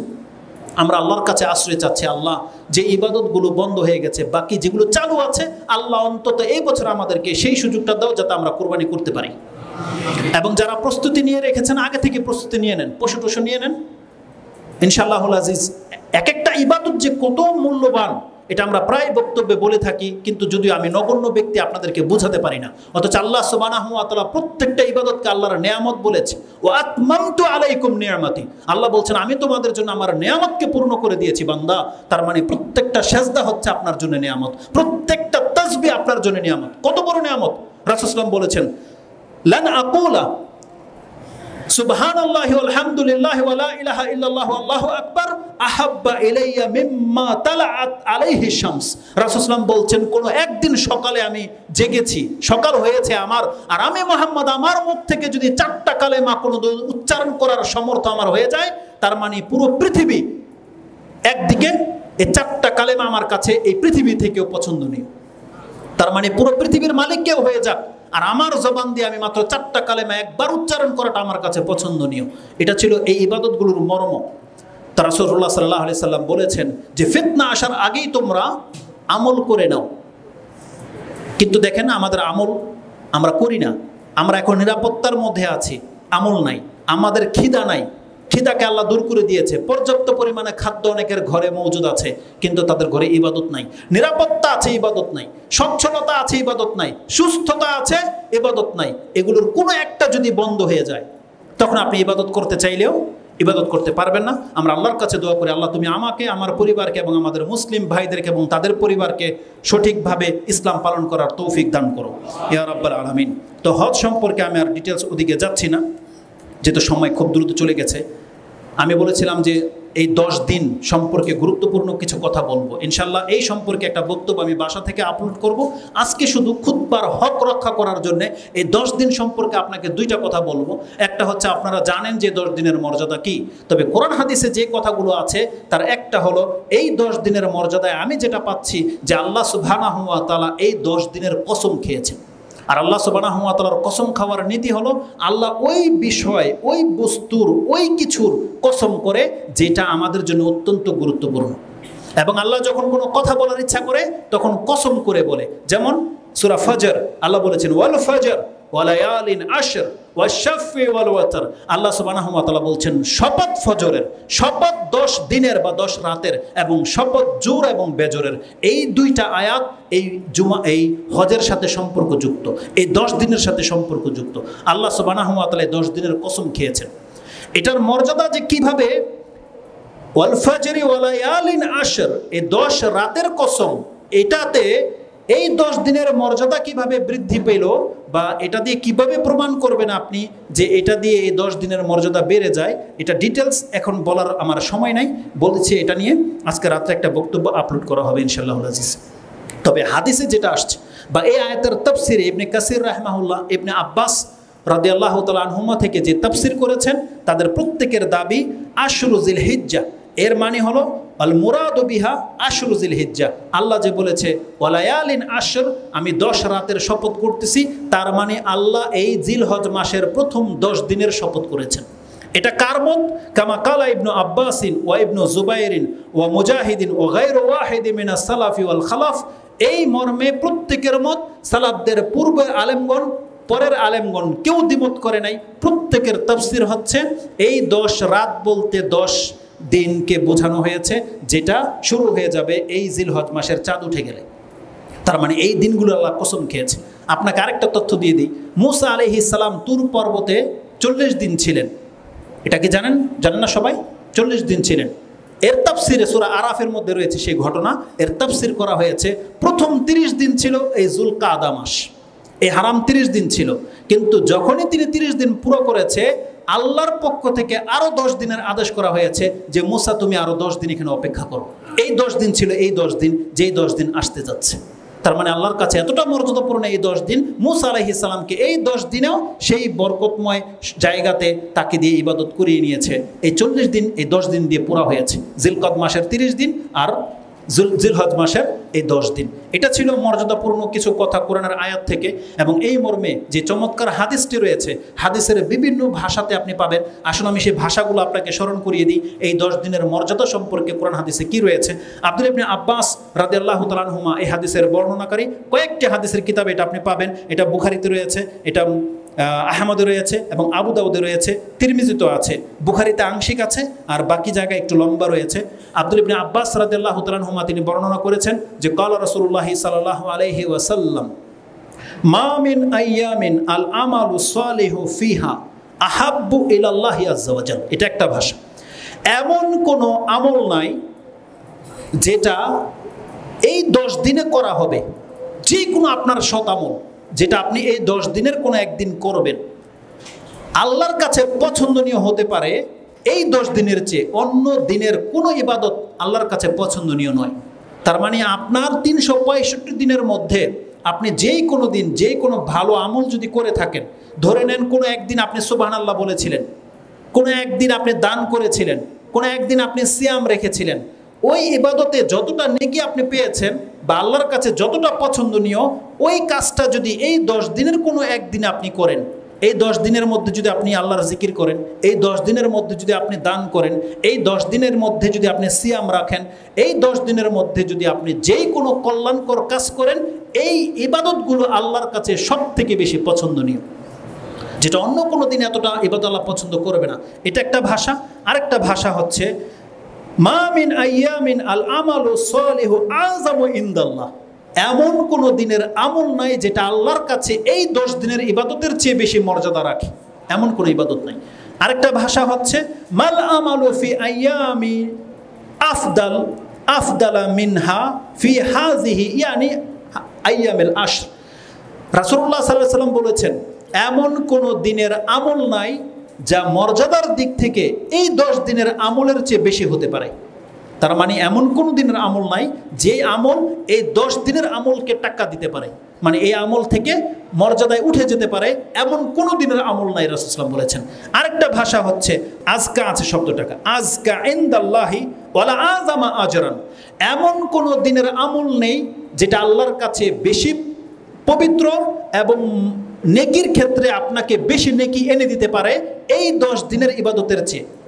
এবার সার কথা হচ্ছে এই প্রত্যেকটা কথার, এই 10 দিনে যদি আপনি সৎ আমল করেন, তার মানে এই আমল হচ্ছে সমস্ত দিনের আমলের চেয়ে মর্যাদায় শ্রেষ্ঠ, আল্লাহর কাছে বেশি পবিত্র, নেকির ক্ষেত্রে সব থেকে বেশি নেকি এনে দেবে এবং আল্লাহর কাছে সব থেকে প্রিয়। এই 4টা কথা আছে হাদিসে এই 10 দিন সম্পর্কে। এই ভাষাগুলো বলার পরে সাহাবা একরামরা জিজ্ঞাসা করেছে, ইয়া রাসূলুল্লাহ ওয়ালাল জিহাদু ফি সাবিলিল্লাহ, জিহাদও কি এই দিনের ইবাদতের সমতুল্য হতে পারে না? রাসূলুল্লাহ বলছেন ওয়ালা জিহাদুন ফি সাবিলিল্লাহ, আল্লাহর রাস্তায় জিহাদ করেও এতটা নেকি অর্জন করা যাবে না যেই নেকি এই 10 দিনের সৎ ইবাদত দিয়ে পাওয়া যাবে। ইল্লা রাজুলান খারাজা বিনাফসিহি ওয়া মালিহি ফালাম ইয়ারজা মিন যালিকা বিশাই। তবে ওই ব্যক্তির মর্যাদা ভিন্ন, যেই ব্যক্তি তার জান মাল নিয়ে আল্লাহর রাস্তায় নেমে গেছে, তার কোনো কিছু আর তার বাসায় ফেরত আসেনি, সে সব কিছু আল্লাহর রাস্তায় লুটিয়ে দিয়েছে, এই ব্যক্তি হচ্ছে সব থেকে বেশি মর্যাদাবান। আল্লাহ সুবহানাহু ওয়া তাআলা যেন আমাদেরকে এমন মুজাহিদ বা শহীদ হওয়ার তৌফিক দান করেন, আমিন ইয়া রাব্বাল আলামিন। তো এই হাদিসগুলো বুখারী, মুসলিম এবং তিরমিজি বিভিন্ন হাদিসের কিতাবে আছে। মুসনাদে আহমদে হাদিসটি 1968-তে পাবেন এবং তিরমিজিতে হাদিসটি 757-তে রয়েছে, বুখারীতে হাদিসটি 969-এ রয়েছে, আবু দাউদে হাদিসটি 2338-এ রয়েছে। এই ছিল 10 দিন সম্পর্কে, এটা সংক্ষিপ্ত কথা। এবং এই 10 দিনের মধ্যে 2টা দিন হচ্ছে সব থেকে গুরুত্বপূর্ণ। একটা হচ্ছে 9 জিলহজ, এটা হচ্ছে ইয়ৌমে আরাফা, আর একটা হচ্ছে 10 জিলহজ, এটা হচ্ছে কুরবানির দিন। 9 দিন সম্পর্কে আরেকটা খুতবা আপনারা পেয়ে যাবেন সম্ভবত ইনশাল্লাহ। ওই ভাই বা ওই খতিব, ওই শেখ আপনাদেরকে সে আরাফা দিন সম্পর্কে তালকিন করবে, কারণ ওই জুমার পরেই হবে আরাফাটা। এই জন্য আমি আরাফা নিয়ে ডিটেলস কিছু বলতেছি না। একটা হাদিস শুধু আপনাদেরকে স্মরণ করিয়ে দিই, যেটা ইমাম মুসলিম কোট করেছেন। আবি কাতাদা, তিনি তার বর্ণনাকারী, তিনি জিজ্ঞেস করেছেন সিয়াম ইয়াউমে আরাফা। রাসূল সাল্লাল্লাহু আলাইহি ওয়াসাল্লামকে জিজ্ঞাসা করা হয়েছে আরাফা দিনের সিয়াম সম্পর্কে। এই হাদিস দিয়ে 2টা জিনিস আমরা জানবো। এক হলো আরাফা দিনের মর্যাদা এবং আরাফা দিনের কর্ম।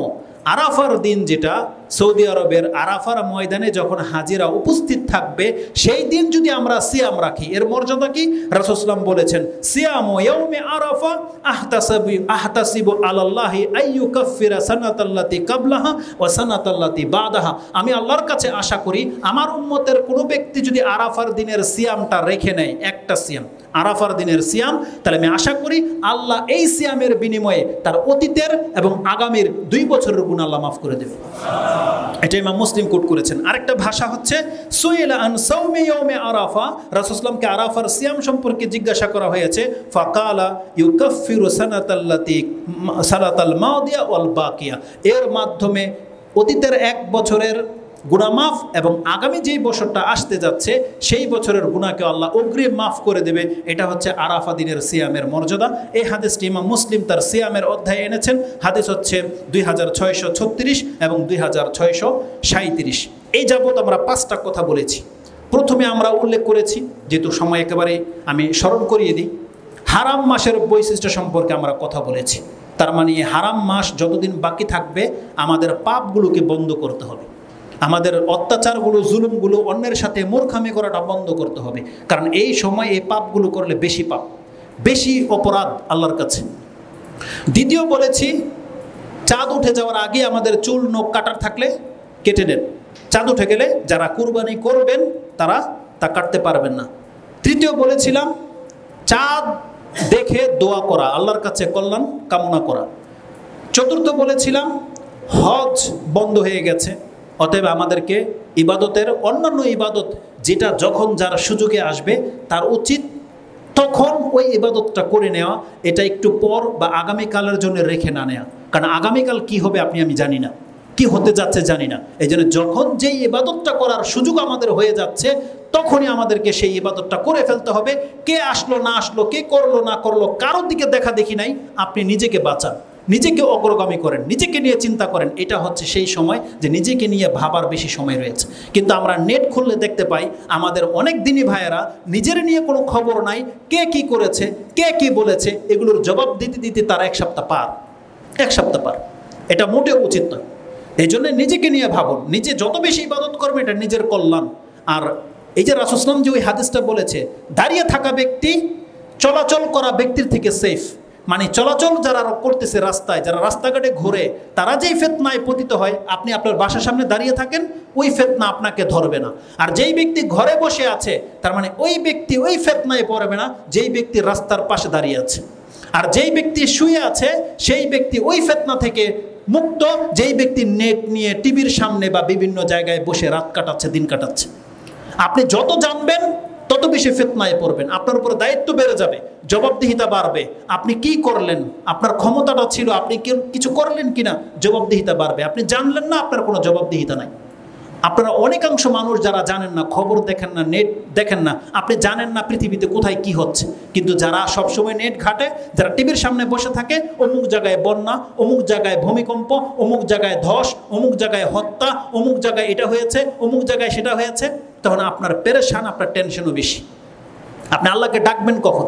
এই জন্য যার যেই অবস্থায় আছেন আপনি আল্লাহকে ডাকেন, আল্লাহর ইবাদতে লেগে যান। আউল ফাউল কথার দিকে আপনি বেশি ঝুঁকেন না। এটা ছিল আমাদের 5ম কথা। এবং সর্বশেষ, আরাফা সম্পার 1 দিনের সিয়াম আপনার 2 বছরের পাপকে মিটিয়ে দিতে সক্ষম। এই কথাগুলো ছিল। এখন বাকি থাকে শুধু কুরবানি সম্পর্কে সামান্য কিছু কথা। এটা দ্বিতীয় খুতবা আমি 5 মিনিটের মধ্যে সেরে দেওয়ার চেষ্টা করব। আকুলু লিকাউলি হাযা আস্তাগফিরুল্লাহ লি ওয়া লাকুম ওয়া লিসাইরিল মুসলিমিন ফাস্তাগফিরু ইন্নাহু হুয়াল গফুরুর রহিম। আলহামদুলিল্লাহি রাব্বিল আলামিন, আসসালাতু ওয়াসসালামু আলা আশরাফিল আম্বিয়া ওয়াল মুরসালিন নবিয়িনা মুহাম্মাদিন ওয়া আলা আলিহি ওয়া সাহবিহি আজমাইন ওয়া বা'দ। আমি হয়তো এটা আপনাকে বোঝাতে পারবো না। যখনই আমার খুতবার ডেট পড়ে, সেটা কোন মসজিদে হয় এটা আমি ভাবি না, সেখানে কত দামি মানুষ না কত কম দামি মানুষ আসে এটাও আমি ভাবি না। আমি শুধু 1 সপ্তাহ আমার খুতবা নিয়ে ভাবি। এটাই আমার জন্য সবচেয়ে পেরেশানি যে বৃহস্পতিবার পর্যন্ত আমি শুধু ভাবতেই থাকি কোন কথাটা ছাড়বো আর কোন কথাটা বলবো। কত দ্রুত কথা বলেছি, অনেক কথা হয়তো অনেকে বুঝিনি নেই, তারপরে কিন্তু দেখেন 1 ঘন্টা ওভার হয়ে চলে যাচ্ছে। তারপরে যে আমি কত কথা ছেড়েছি আর কতটা রিজার্ভে আছে এটা বলা আসলে খুব টাফ। এই জন্য কুরবানি সম্পর্কে আমি বেশি কিছু বলবো না, শুধু এতটা কথা আপনাকে বলে দিই। কুরবানি সম্পর্কে আমাদেরকে যেটা জানতে হবে, যেই দিকগুলো, সেটা হচ্ছে একান্ত না জানলেই নয় যে দিকগুলো, কেননা আমাদের মাঝে কুরবানি সম্পর্কে বেশ কিছু মূর্খামি আছে, বাড়াবাড়ি আছে। সে বাড়াবাড়িগুলো কি জানেন? একটা বাড়াবাড়ি হচ্ছে কুরবানি নিয়ে প্রতিযোগিতা করা। এক ভাই আরেক ভাই, চাস্তো ভাই বা বংশের সাথে, গ্রামের সাথে গ্রাম, অমুক মানে রক্তের সাথে রক্ত, প্রতিযোগিতা করা। এটা জায়েজ না জায়েজ? না জায়েজ। এটা আপনারা অনেকেই জানেন, কিন্তু দেখেন আমল করার ক্ষেত্রে আপনাদের মনে থাকে না। প্রতিযোগিতা করা চলবে না। প্রতিযোগিতা যদি করতে হয়, ইবাদতের ক্ষেত্রে আপনি প্রতিযোগিতা করেন যে কে কত বেশি ইবাদত করতে পারে, এটা ছিল প্রতিযোগিতা, এটা হবে কল্যাণকর। কিন্তু কুরবানির গরুর সাইজ নিয়ে যদি প্রতিযোগিতা করেন, এটা আপনার তাকওয়ার খেলাফ চলে যাবে, এটা বাড়াবাড়ি, এটা চলবে না। কুরবানি নিয়ে আমাদের আরেকটা বাড়াবাড়ি হচ্ছে অন্যের অবস্থা দেখে হাসা। মানে অন্যের গরুটা একটু ক্ষীণ বা অনেকে গরুই পায় না, শেষ পর্যায়ে গিয়ে সে 50,000 টাকাতে একটা বাছুর নিয়ে চলে আসে। এটা দেখে আমরা কি করি? হাসাহাসি করি, ঠাট্টা তামসা করি, এটা চলবে না। অন্যের অবস্থার উপরে হাসা এটা নিন্দার অন্তর্ভুক্ত, নিন্দা করা ইসলামে জায়েজ নাই। আল্লাহ বলছেন ওয়াইলুল লিকুল্লি হুমাযাতিল লুমাযা, যারা হামস করে এবং লামস করে, দুটার উপরে আল্লাহ সুবহানাহু ওয়া তাআলা ওয়াইল নামক জাহান্নামের ফয়সালা করে দিয়েছে। এজন্য কারোর সাথে নিন্দা করা যাবে না। তার সামর্থ্যের উপরে সে গরু কিনেছে, যেমন তার তকদিরে ছিল তেমন করেছে, আপনার আমার হাসার কোনো অধিকার নাই। এ বাড়াবাড়ি চলবে না। তৃতীয়ত হচ্ছে আমরা কুরবানিকে এমন একটা ইবাদত মনে করি যে সামর্থ্য না থাকলেও ধার খরচ করে হলেও কুরবানি দেবে, গরুই দিতে হবে। এই যে একটা প্রবণতা, এটা হচ্ছে আমাদের শরীয়তে ধর্মকে নিয়ে বাড়াবাড়ি করা। আল্লাহ সুবহানাহু ওয়া তাআলা আপনার এই রক্ত মাংস চায় না। আল্লাহ সুবহানাহু ওয়া তাআলা এই কুরবানি আপনার কাছ থেকে চায়নি, আপনার কাছ থেকে চেয়েছে আপনার সামর্থ্য অনুযায়ী আপনি দান করেন। সামর্থ্য অনুযায়ী আপনার উপরে আল্লাহ এমন কোনো বোঝা চাপাই দেয় নাই যে বোঝা বহন করার ক্ষমতা আপনার নাই, তাই আপনি ধার খরচ করে কুরবানি দিতে হবে, তাও আবার গরু না। এটা ইসলাম নয়। আপনার সামর্থ্য অনুযায়ী আপনি কুরবানি করেন, যেখানে একটা বকরি, একটা ছাগল একটা পরিবারের নেকির জন্য যথেষ্ট, যথেষ্ট। সেক্ষেত্রে আপনি বাড়াবাড়ি করতে পারেন না। আপনার সামর্থ্য থাকলে সামর্থ্যের মধ্যে আপনি কুরবানি করার চেষ্টা করেন। চতুর্থ যে বাড়াবাড়িটি আমরা করি সেটা হচ্ছে অনেকের অবস্থা একটু অদল বদল হয়েছে। গত বছর কুরবানি করেছেন, এই বছর যদি আমি কুরবানি করতে না পারি, লোকে কি বলবে, মানুষ কি বলবে, বা অনেকে এটাকে পাপ মনে করে। না, এটা পাপ নয়।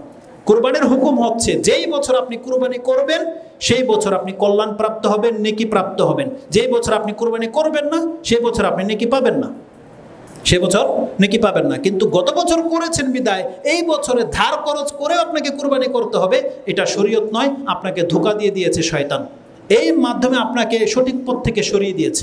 না, এটা চলবে না। আপনার সামর্থ্য থাকলে আপনি কুরবানি করেন। এইভাবে বেশ কিছু বাড়াবাড়ি আমাদের সমাজে হয়ে থাকে, এগুলো সব দূর হয়ে যাবে একটা পয়েন্ট যদি আপনার স্মরণে থাকে, সেটা হচ্ছে কুরবানির হুকুম কি। এটা যদি আপনার জানা থাকে, আশা করি বাড়াবাড়িগুলো আপনি করবেন না। দেখেন, আপনি কোন মতবাদের লোক এটা আমি জানি না, একটা কিছু ধারণ করে রেখেছেন, কিন্তু যেটা আমি হক মনে করি এটা আমি বলবো। আপনি যেটা হক মনে করেন সেটা আপনি করবেন। কুরবানির সঠিক হুকুম হচ্ছে কুরবানি সুন্নতে মুআক্কাদা। কুরবানি হচ্ছে সুন্নতে মুআক্কাদা, যেটা রাসূল সাল্লাল্লাহু আলাইহি ওয়াসাল্লাম তিনি মদিনাতে 10 বছরই করেছেন এবং আমাদেরকে করতে বলেছেন, উৎসাহিত করেছেন। কিন্তু কুরবানি যদি কোনো ব্যক্তি না করে তার বড় ধরনের কোনো অপরাধ হয়ে গেল এমনটা নয়, বরং আমরা বলবো কুরবানি আপনি অবশ্যই করবেন, কারণ এটাকে আল্লাহ সুবহানাহু ওয়া তাআলা ফরজ না করলেও এটাকে আল্লাহর নিদর্শন বলেছে। এর চেয়ে বড় কথা হতে পারে না।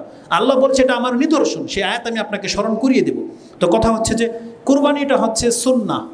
এটার দলিল হিসাবে আমি আপনাকে ইমাম বুখারী রাহিমাহুল্লাহর ফয়সালাটা বলে দেই, বাকিটা আপনার কার কিতাব থেকে কি গ্রহণ করবেন আপনার ইচ্ছা। ইমাম বুখারী রাহিমাহুল্লাহ তার মত হচ্ছে, তিনি যেটাকে গ্রহণ করেছেন যে কুরবানি হচ্ছে সুন্নাহ, এবং এই মর্মে তিনি তার কুরবানির অধ্যায়ের প্রথম পর্বটাই করেছেন এইভাবে, কিতাবুল উদহিয়া। এই কুরবানির অধ্যায় বাবু সুন্নাতুল উদহিয়া, কুরবানির সুন্নত সম্পর্কে আলোচনা। তিনি বলছেন সুন্নাতুল উদহিয়া, কুরবানি হচ্ছে সুন্নাহ। কুরবানি করার কিছু মাসলা মাসাইল, সেই সুন্নত পদ্ধতিগুলো তিনি উল্লেখ করেছেন এবং তিনি হুকুমও লাগিয়েছেন এটা সুন্নাহ। দলিল হিসাবে তিনি আব্দুল্লাহ ইবনে ওমর রাদিয়াল্লাহু তাআলা আনহুমার উক্তিকে নকল করেছেন, ওয়াকালা ইবনে ওমর হিয়া সুন্নাতুন ওয়া মা'রুফুন, এটা হচ্ছে সুন্নত এবং সুপ্রতিষ্ঠিত সুন্নত। এটা আব্দুল্লাহ ইবনে ওমর রাদিয়াল্লাহু তাআলা আনহুর উক্তি, যেটা ইমাম বুখারী রাহিমাহুল্লাহ কোট করেছেন। তার মানে এরপর আর কোনো কথা থাকে না। এছাড়াও বেশ কিছু দলিল আছে যেটা দিয়ে প্রমাণ করা যাবে, যেটা হচ্ছে সুন্নাহ। যেমন একটু আগে একটা হাদিস বলেছি, ইজা দাখালাল আশরু ওয়া আরাদা আইয়ুদাহিয়া, যখনই 10 দিনের চাঁদ উঠে যাবে বা জিলহজ মাস শুরু হয়ে যাবে, যেই ব্যক্তি কুরবানি করতে ইচ্ছুক, এই ইচ্ছুক শব্দটাই হচ্ছে আমাদের দলিল যে রাসূল সাল্লাল্লাহু আলাইহি ওয়াসাল্লাম বলছেন যে কুরবানি করতে চায়, তার মানে ফরজ হলে তো সবার উপরে ফরজ হয়ে যেত, কিন্তু এটা হচ্ছে ইচ্ছার দিন ছেড়ে দেওয়া হয়েছে। যে কুরবানি করতে ইচ্ছা করে তার চুল এবং নখ সে কাটবে না। তবে কুরবানির গুরুত্ব সম্পর্কে এতটা আছে, কেউ কেউ এমনকি বিশিষ্ট কয়েক ইমাম এটাকে ওয়াজিব পর্যন্ত বলেছে। তার মধ্যে অন্যতম হচ্ছেন ইমাম আবু হানিফা রাহিমাহুল্লাহ, তিনি বলেছেন কুরবানি ওয়াজিব। এবং তার মধ্যে আরেকজন অন্যতম ব্যক্তি হচ্ছেন ইবনে তাইমিয়া রাহিমাহুল্লাহ, এবং এই যুগের আলেম গত হয়ে গেছেন শেখ ইবনে উসাইমিন, তিনিও তাদের এই কথাটাকে সাপোর্ট করেছেন যে এটা ওয়াজিব হওয়াটাই হচ্ছে বেশি মানে যুক্তিযুক্ত। কিন্তু অন্যদের মত হচ্ছে এটা হচ্ছে সুন্নাহ। এই সম্পর্কে বিতর্কিত আছে। আমরা একটা দিয়ে আরেকটাকে রোধ করতে চাই না। যেমন আমাদের কিছু আলেমরা শেখরা বক্তব্য দেয় যে সুন্নতকে বাস্তব প্রমাণ করার জন্য তারা ওয়াজিবটাকে কেটে দেয়। না, এইভাবে বক্তব্য নয়। আমাদের মেসেজ হচ্ছে এটা সুন্নাহ, তবে এটার গুরুত্ব এত যে কেউ কেউ এটাকে ওয়াজিব পর্যন্ত বলেছে, এজন্য আপনাকে গুরুত্ব দেখাইতেই হবে। আমি বলি না যে এটা ওয়াজিব নয়, বরং আমরা বলি যে কেউ কেউ এতটা গুরুত্ব দেখিয়েছেন আমাদের ইমামগণ, তাদের মধ্য থেকে কয়েকজন ইমাম বলেছে এটা হচ্ছে ওয়াজিব। আর যদি এটা ফয়সালা সত্য হয়ে যায় তাহলে অবশ্যই আমরা অনেক বড় ধরনের অপরাধ করে ফেলবো। এই জন্য আমাদের মেসেজ থাকবে সাধ্য থাকা সত্ত্বে কোনো মুসলিম কুরবানি করবে না এমনটা যেন না হয়। অবশ্যই আমরা কুরবানি করব, কারণ আল্লাহ কি বলেছে, অমাইয়ু আযিম শাইরাল্লাহি ফাইন্নাহা মিন তাকওয়াল কুলুব, নিশ্চয়ই যারা আল্লাহর নিদর্শনকে মূল্যায়ন করে এটা তার অন্তরে আল্লাহর ভয় প্রীতি আছে, এটা তার প্রমাণ। অতএব কুরবানি হচ্ছে আল্লাহর অনেক বড় একটা নিদর্শন। আপনাকে আমি কিভাবে বোঝাই, আল্লাহকে সন্তুষ্ট করার জন্য এই পৃথিবীতে এমন মানুষ ছিল যিনি তার সন্তানকে কুরবানি করে দিতে প্রস্তুত হয়ে গিয়েছিলেন। এই পৃথিবীতে এমন মানুষ অতীত হয়ে গেছে, সে তার সন্তান নয় নিজের জীবনে নিজের জানের উপরে ছুরি চালাবে প্রস্তুত হয়ে গিয়েছিল, হয়নি? ইব্রাহিম আলাইহিস সালাম হচ্ছেন সেই ব্যক্তি যিনি তার সন্তানকে জবাহ করার জন্য প্রস্তুত হয়ে গিয়েছিলেন। ইসমাইল আলাইহিস সালাম হচ্ছেন সেই ব্যক্তি যিনি আল্লাহর রাস্তায় নিজেই জবাহ হয়ে যাওয়ার জন্য শুয়ে পড়েছিলেন। এবং এই পৃথিবীতে এমন মানুষ অতিবাহিত হয়ে গেছে যিনি আল্লাহকে সন্তুষ্ট করার জন্য 100টি উট কুরবানি করেছিলেন। জানেন তিনি কে? মুহাম্মদুর রাসূলুল্লাহ সাল্লাল্লাহু আলাইহি সাল্লাম, যার সম্পর্কে আপনি জানেন যার ঘরে চুলা জ্বলতো না, 3 মাস চুলা জ্বলতো না, সেই মুহাম্মদুর রাসূলুল্লাহ সাল্লাল্লাহু আলাইহি সাল্লাম যখন তার সামর্থ্য এসেছে তিনি আল্লাহর রাস্তায় 100টা উট কুরবানি করে দিয়েছে। পৃথিবীর ইতিহাসে আপনার মনে হয় না কোনো বাদশাকে দেখাতে পারবেন যে আজ পর্যন্ত 100টা উট কুরবানি করেছে, দেখাতে পারবেন না, রেকর্ড নাই আমাদের কাছে। কিন্তু মুহাম্মদুর রাসূলুল্লাহ সাল্লাল্লাহু আলাইহি ওয়াসাল্লাম সেটা করে দেখিয়েছে, তিনি 100টা উট আল্লাহর রাস্তায় কুরবানি করেছেন। আর আপনার আমার কাছে আল্লাহ আমাদের সন্তান চায়নি, আপনার জীবন চায়নি, রাসূল সাল্লামের মতো 100টা উট চায়নি। আল্লাহ সুবহানাহু ওয়া তাআলা বলেছে, বান্দা তোর একটা খেজুর দেওয়ার মতো সামর্থ্য থাকলে ওটা আমার কাছে যথেষ্ট। রাসূল সাল্লাম বলছেন, মান ইসতাতা মিনকুম আইয়াস্তাতিরা মিনান নার ওয়ালাউ বিশিক্কি তামরাতিন ফালিয়াফাল, যেই ব্যক্তি জাহান্নামের আগুন থেকে বাঁচার জন্য শুধু একটা খেজুরের মালিক, সেজন্য আমার রাস্তায় একটা খেজুর দান করে দেয়। তার মানে বোঝা যাচ্ছে যে একটা খেজুর তাকে জাহান্নামের আগুন থেকে বাঁচাতে সক্ষম। এজন্য আপনার পকেটে টাকা রেখে আপনি কুরবানি করবেন না, এমনটা যেন না হয়। আগেই বলেছি, আপনি জানেন না যে আগামী বছর কি হতে যাচ্ছে। আপনার টাকা পকেটে টাকা হয়তো থাকবে, কিন্তু কুরবানি করার মতো শক্তি হয়তো আপনার থাকবে না। এজন্য যার যতটা সুযোগ আল্লাহ করে দিয়েছে আমাদেরকে অবশ্যই কুরবানি করতে হবে, এমনটা মেন্টালিটি রাখেন। যার সামর্থ্য আছে একটা বকরি হলেও কুরবানি করেন, আর যার সামর্থ্য নাই বা সম্ভব না সে অন্যের সাথে হলেও গরুতে অংশনীয় হলে আপনি কুরবানি করেন, এটা থাকবে আমাদের মেসেজ। আর যখন আপনি আল্লাহর জন্য কুরবানি করবেন প্রস্তুত হয়ে গেছেন, এই ক্ষেত্রে আপনাকে একটা কথা অবশ্যই মনে রাখতে হবে, দেখেন কুরবানিকে নিয়ে আপনি গেমস খেলবেন না। কুরবানি হচ্ছে একটা ইবাদত, সেই ইবাদত যত অল্প মূল্যেরই হোক এটা আপনি আল্লাহর সন্তুষ্টির জন্য করার চেষ্টা করেন। কারণ আল্লাহ সুবহানাহু ওয়া তাআলা বলছেন, লা ইয়ানালাল্লাহু লুহুমুহা ওয়ালা দিমাউহা ওয়ালাকিন ইয়ানালুহু আত-তাকওয়া মিনকুম। এই আয়াতের ডিটেইলস আগামী খুতবা ইনশাআল্লাহুল আজিজ আসবে। শুধু আমি আপনাকে স্মরণ করিয়ে দিতে চাচ্ছি, বান্দা আল্লাহ সামান্যটুকু গ্রহণ করে, কিন্তু নীতি হলো দুইটা, হালাল হতে হবে, উত্তম হতে হবে। এই কথাটা হয়তো অনেকে ভুলে যান। যারা গরু কিনবেন, এই কথাটা এই জন্য বলার প্রয়োজন যেহেতু এখন গরু কেনার সময় কোরবানির পশু আপনি সংগ্রহ করবেন। কি করবেন? দেখেন আপনার টাকা যেন হালাল হয়, তাহলে আপনি কুরবানি করবেন, না হলে লোক দেখানো কুরবানি দিয়ে কোনো কাজ হবে না। আপনি হালাল টাকা দিয়ে কিনবেন, দ্বিতীয়টা হচ্ছে উত্তম একটা পশু কিনবেন। এই দুইটা জিনিস আল্লাহ চেয়েছে, যেটা আপনি সূরা বাকারার 264-65 এই আয়াতগুলোতে পেয়ে যাবেন। আমি আয়াতের দিকে যাচ্ছি না। আল্লাহ বলছেন, বান্দা তোমাদেরকে যদি একটা পচা মাছ দেয়, তোমার ব্যাগে ঢুকবে না যদি তোমার চোখ খোলা থাকে। বোঝেন আল্লাহ কি বলেছে? যে বান্দা তোমাকে যদি একটা পচা সরা কিছু দেয় আর তোমার চোখ খোলা, তুমি দেখতে পেয়েছো, তুমি নিবা? আর একটা ছিঁড়া টাকা আমরা নিতে চাই না দেখার পরে, কিন্তু লুকিয়ে তো অনেক ভাড়া টাকা চলে আসে, আসে না? পচা মাছও চলে আসে। কিন্তু আল্লাহ বলছেন, বান্দা দেখে নেওয়ার পরে তুমি এটা গ্রহণ করবা। তাহলে তুমি বান্দা যখন দেখে নেওয়ার পরে এটা গ্রহণ করবা না, তাহলে আল্লাহ সুবহানাহু ওয়া তাআলা সম্পর্কে তোমার এত মন্দ ধারণা কেন? আল্লাহ কি চোখ বন্ধ করে আছে? আল্লাহ বলছেন, বান্দা আমি সব কিছু দেখতে পাই। যখন আল্লাহ দেখতে পাচ্ছে, তাহলে আল্লাহকে আপনি এত অল্প মূল্যের এত তুচ্ছ জিনিসটাকে আল্লাহর কাছে পেশ করেন কিভাবে? আল্লাহ কবুল করবে না। হাবিল আর কাবিলের ঘটনাতে কি আছে জানেন? কি করেছে? হাবিল একটা দুম্বা কোরবানি করেছিল আর কাবিল শস্য দানা কোরবানি করেছিল। এর জন্য আল্লাহ কবুল করে নাই, এটা কারণ? এটা কারণ নয়, বরং হাবিল তার পশুগুলোর মধ্য থেকে সব থেকে উৎকৃষ্ট মানের একটা পশু আল্লাহর জন্য কোরবানি করেছিল, কিন্তু কাবিল এটা করেনি। কাবিল যদি এক মুঠ শস্য যদি উত্তম কিছু দান করতো, হয়তো কবুল হয়ে যেত। ও একেবারে থার্ড ক্লাসের কিছু পণ্য শস্য আল্লাহর কাছে কোরবানি করেছে, কিন্তু আল্লাহ এটা গ্রহণ করেনি। এটা হচ্ছে আমাদের শিক্ষণীয় বিষয়। এই জন্য আল্লাহ বলছেন, ওয়াতলু নাবা আবনা আদামা বিল হক। আপনি আপনার উম্মতদেরকে হাবিল এবং কাবিলের ঘটনাটা বয়ান করে শোনান। আল্লাহ বলছেন, বয়ান করে শোনান তাদের কাছে। কেন? এটা তাদের উপকারে আসবে। আল্লাহ সামান্য কিছু কবুল করে, কিন্তু উত্তম হতে হবে, এটা ভুলে যাবেন না। এই জন্যে সর্বশেষ একটা হাদিস শুধু স্মরণ করিয়ে দেই, যে হাদিসটা আমাদেরকে ইঙ্গিত করে দেবে যে কুরবানির পশুর জন্য কোন পশুটা জায়েজ হবে না। এই চারটা বড় বড় রোগ, চারটা বড় বড় ত্রুটি আছে। এই ত্রুটি থাকলে কুরবানি জায়েজ হবে না। হাদিসের দুইটা শব্দ, লা তুজিজি, আরটা হচ্ছে লা তাজুজু, যথেষ্ট হবে না, আরেকটা বর্ণনায় জায়েজ হবে না। কোন পশু? রাসূল সাল্লাল্লাহু আলাইহি ওয়াসাল্লাম বলছেন, আরবাউন লা তুজিজিউ, যথেষ্ট হবে না। চার ধরনের রোগ থাকলে, অথবা লা তাজুজু, জায়েজ হবে না, ওটা হচ্ছে যথেষ্ট হবে না, এটা হচ্ছে জায়েজ হবে না। ফি আল আদাহি, কুরবানির ক্ষেত্রে চারটা পশু, সেটা কি? আল আওরাউ আল বাইয়ানু আওয়ারুহা, এমন কানা যেটা স্পষ্ট দেখা যাচ্ছে যে চোখে দেখে না, গরু অন্ধ বা কানা, এক চোখ নাই, এরকমের গরু কুরবানি করা জায়েজ হবে না। যদি কোনো ব্যক্তি হাটের থেকে কিনেও এনে ফেলেন রাতের বেলায়, তার মানে দিনের বেলায় জানতে পেরেছেন, আপনার উচিত সেটা বিক্রি করে দেওয়া অথবা এটাকে রেখে দেওয়া। এটাকে কুরবানি করা যাবে না। আপনার সামর্থ্য থাকলে আরেকটা কিনেন অথবা এটাকে বিক্রি করে দিয়ে আরেকটা নিয়ে আসেন, এটা কোনো অবস্থাতে জায়েজ হবে না। দ্বিতীয়ত যেটা, আল মারিদু আল বাইয়ানু মারাদুহা, এমন অসুস্থ আপনি বুঝতেই পারতেছেন গরুর গায়ে অনেক জ্বর, ফেনা উঠে গেছে, দাঁড়াতে পারতেছে না, আপনি এটাকে বাঁচানোর জন্য কুরবানির উদ্দেশ্যে জবাই করতে পারবেন না, বরং গরুটাকে হালাল করার জন্য জবাই করতে পারবেন। মানে ঈদের আগেই, যখন জানবেন এটা মরে যাবে একটু পরে, তার আগে জবাই করে নেন যাতে এটা নষ্ট না হয়, কিন্তু কুরবানির জন্য জায়েজ হবে না এমন অসুস্থ গরু। তৃতীয় রোগ হচ্ছে ওয়াল আরজাউ আল বাইয়ানু জালুহা, এমন খোরা যে একটা পা একেবারে অকেজু, পা একেবারে অকেজু, এমন রোগ হয়েছে যেটা হাঁটতে পারে না বা প্যারালাইসিস একটা পা, এই ধরনের গরু কুরবানি পশু কুরবানি করা যাবে না।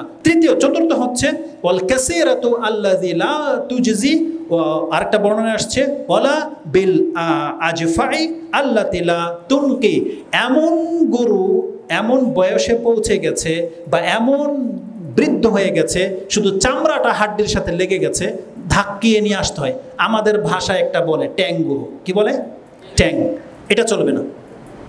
গত বছর বলেছিলাম, যখন রাস্তা দিয়ে আসতেছিলাম কাইক্কার টাইক থেকে, দাঁতে নাই, হাড় হাড্ডি বেরিয়ে গেছে, এমন গরুকে কুরবানির জন্য নিয়ে আসা হচ্ছে। কেন? ওই যে আগেই বলেছি যে আমাদের বাড়াবাড়ির কারণে, যে কুরবানি না করতে পারলে লোকে কি বলবে। আপনি কি এই গরু দিয়ে জাতিকে সন্তুষ্ট করতে পারবেন? না আল্লাহকে সন্তুষ্ট করতে পারবেন, না আপনি নিজে সন্তুষ্ট, আর না কোনো আত্মীয়কে আপনি সন্তুষ্ট করতে পারবেন। এই গরুকে পছন্দ করে।